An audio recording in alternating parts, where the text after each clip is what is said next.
Matt Lenihan Boxing Social in association with Empire Fight Store, Forged Irish Stout. We're here. Jack Catterall.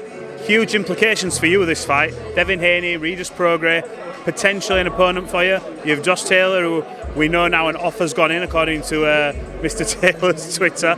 How are you feeling? First off, talk to me about this fight and what do you expect to happen? Yeah, I'm excited. Big fight tomorrow night. Great fight. A lot of questions to be asked from both of them. Devin coming up from 135. Haney didn't have a great performance last time out.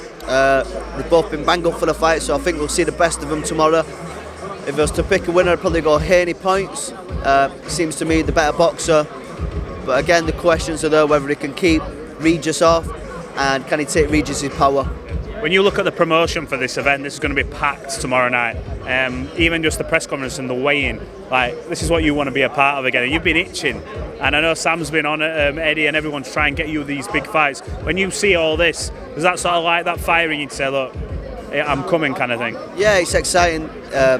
As a boxer, it's these are the nights you dream of, headlining big fights and entertaining. It's exciting. These are what I want to be involved in. Right, let's address the elephant in the room. So, Twitter, Josh Taylor's come out and said, look, 80% less than what I was offered for the first fight, and this fight is considerably bigger. In a way, do you agree? Because it is a lot bigger fight. I know he hasn't got all the belts anymore, but it's much bigger fight. Do you think 80% less is, do you agree with him that he should be a little bit more? You know what? Josh is very thick, so his maths is probably way off. Listen, I don't know what the offer was exactly. Was it 80%? Was it 80% off? I don't believe so. Do you always reject the first offer? Of course you do. There's room to be negotiated. And like you said, I think it's a bigger fight this time round. It's frustrating because there were no world titles up for grabs. But again, it's a big domestic fight in the UK. It's an arena fight in the UK that I believe needs to be done now. It's not just belts on the line in that though, it's pride. It's for him, it's doing, for him it'll be about proving to everybody that he is able to get a victory over you, where there leaves no doubt. And for you, it's about saying, look, I won the first fight in my mind. I want to go out there and prove it that I can do it again. Yeah, and that's the reason I think he's been maybe difficult, or he doesn't want the fight, because he knows once he gets beat off me, where does he go from there? Or does he try and move up and rebuild and fight some easy fights at 147 and try and have a crack up there? But again, it's me and Taylor's a big fight in the UK, and it's a fight I believe we both need to settle. He's always talked about moving up. He's made no secret of that in his last fight. I think I interviewed him, I can't remember, a month or two after, and he's been like, look, yeah, we'll look at moving up. Your name didn't particularly get brought up, but if you are to fight, is there a particular weight that you would agree on, either a catchweight or would it have to be at the same weight? What would you want to do? Yeah, listen, I believe I beat him at 147, so for me a catchweight's no issue. That can be negotiated. I think he said he was moving up the day after we boxed almost 2 years ago. He vacated every belt apart from the WBO, stayed at 140 to fight T.O., got beat, made weight well for T.O., so I'm told, but then he still wants to move up, so again he's full of shit. But if we were to fight, it's open to be negotiated to fight a catchweight.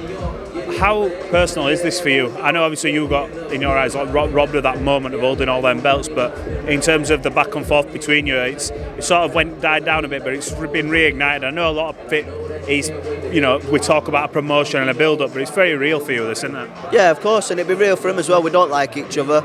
I think he's a shit guy. And I don't like him, and that's it. That's the top and bottom of it. You can say he's done well in his career, credit to him. He's achieved a lot in boxing, and you can only respect that. But outside the ring, the guy's a bellend. I heard that there's a fight that's been called on for you and Richardson. Obviously, it's not. I think Eddie Hearn said, I don't think that's the fight either of them are after. But is that a fight you'd be willing to take if you can't get either like the winner of this or Josh Taylor? Yeah, listen, I think Eddie's addressed it right. It's not the most interesting fight out there in boxing. Whether you'd have to speak to Hitchens as well, whether he'd be interested in it. But right now, there's other options that have been mentioned that are far better options for me than Hitchens. What are the alternatives if you can't get the winner of this or Josh Taylor? Who are the names that would satisfy your need for a big fight? Because you know yourself, you don't want to be having the. I'm no disrespect to Jorge Linares, he's bowed out, legendary career, but you want them fights now that show that you're at that level. Yeah, I think realistic fights now, if like you said, if we can't get Taylor to come to the table and be sensible, or the winner of Saturday night, then you've got to start looking at maybe a Ramirez. I don't think there's difficult to make that fight. We've got Arnold Barboza. I know he's looking for big fights, and we both are. There's a lot of names out there. Well, have you got a message to the fans, the ones who'll be supporting you, getting behind you on your quest to obviously become world champion?